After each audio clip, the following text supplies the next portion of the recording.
So, Pugay everyone. Good evening. I am Golden Mati Igarma. And tonight, I will teach you the 12 basic strikes of Arnis and the 6 striking patterns. So, let's start. Let's start with the 12 basic strikes. So, every Arnis starts with the Pugay and the combat position. This is the combat position. So now let's start with the strikes. Pugay. The first will be the right temple. Next, left temple, right shoulder, left shoulder, the abdomen, left pec, pectoral, right pec, right leg, left eyes, right eyes, and the top of your head. And every strike or every anyo or what I've showed you ends with a pugay. So next, I will teach you the 6 striking patterns.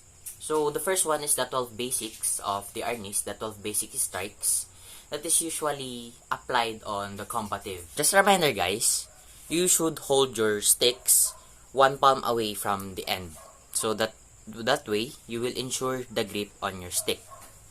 So let's start with the 6 striking patterns. First one is ocho pababa.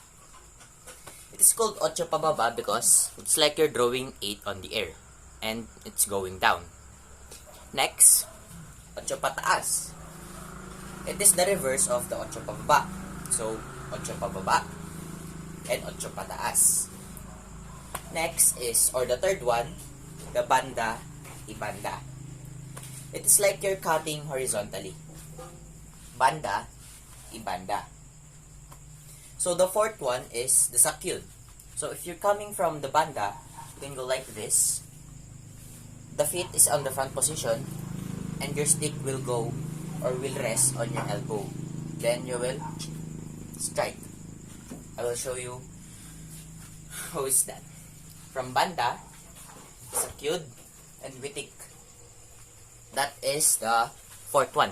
Sakyud and witik. Again. From banda, sakyud, and witik. So the next to the sakyud and witik, after the witik, it will go back. And the next step is, or the next strike is the abaniko. So that is the fifth one. Abaniko. You will go, abaniko or fan in Arnis is done like this. From sakyud and witik, you will go like this. You will lean back and face front with the twisting pattern on the foot.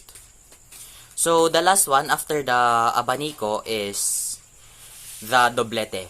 So it goes like this. From the abaniko, we'll just make a double circle in the air. This is the last one or the 6th striking pattern. Doblete. So now, I will show you how it's done when it is all combined. So, Arnis doors, pugay, ocho pababa, ocho pataas, banda, sakyud, witik, abaniko, and doblete. So those are the fundamentals on playing anyo. You can incorporate twirls on the anyo or the striking patterns just like this. On the banda, you can make a twirl to make it more pleasing to the eyes. So that are the basics of Arnis and how can you start on playing Arnis. Thank you guys.